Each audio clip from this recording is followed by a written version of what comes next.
What's up guys, this is the Mexikent and I'm back with another fresh drinks review for you today. Today we're going to be doing the Lucile Rose, retailing for 20 bucks at Dan Murphy's.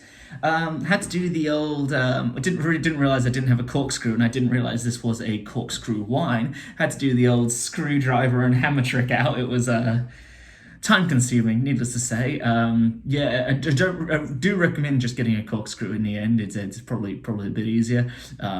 You risk corking it. I got away with it scot-free, I've checked, so it shouldn't affect the taste, but yeah, just a heads up, do just get the corkscrew. But yeah, it's got 7.7 standard drinks, a 13% alcohol.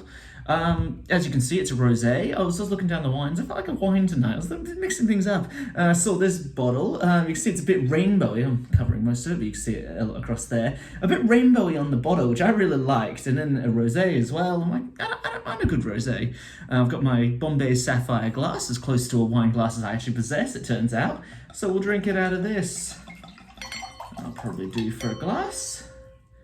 It's got a nice cheers sound to that, if that came across. I'm not sure it did. We'll go with the nose. That's how it's done typically, isn't it? Yeah, you're getting a lot of those fruit aromas that are very typical of rosé. A bit of that strawberry, a bit of that cherry. Yeah, just a classic rosé. That is. It smells like it's going to be a bit more on the dry side. But let's see if that turns out to be true.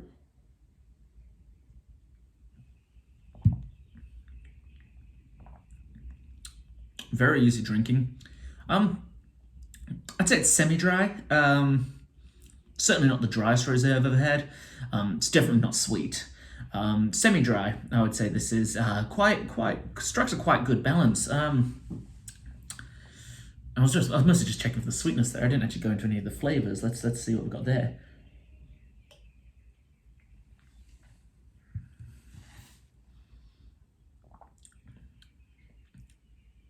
Yeah, strawberry was pretty spot on. I'm getting a bit of that. Not too much else. Maybe a little bit of apple, a bit of pear, but that's about it. And even then, I think I'm stretching a bit. It's a French one, which explains why the flavor's subdued. I find a lot of them are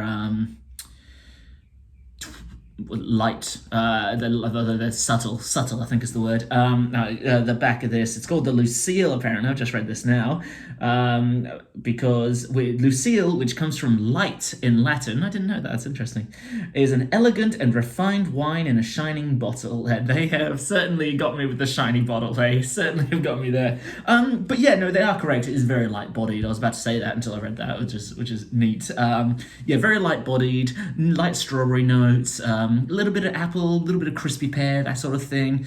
Low on the tannins. Yeah, it's pretty easy drinking. Yeah, it's 20 bucks. So, and for 13%, 7.7 standards for 20 bucks, not too bad at all. What I'd give it out of 10, I'd give it 8 out of 10, I think. It's pretty good for the price. It's leaving an unfortunate bitter note in the back of my mouth, though. Don't really know where it's coming from. It could just be that I haven't had wine for ages and I've just kind of forgotten the bitterness of wine in the back. It does feel a bit more bitter than usual, especially when you have the semi-sweet or semi-dry opener. It's a bit of a shock to the system, I suppose, to have then suddenly this bitter aftertaste. So yeah, for that reason, I'm giving it 8 out of 10. It scores a couple of points for the bottle, of course, which I really enjoy. Yeah, it's a good, yeah, we'll take another good look at that. Look at that, it's just rainbowy. Yeah, I love it, got a lot of time for that. So yeah, 8 Luciles, I guess, there's no other second word on that. 8 Luciles out of 10.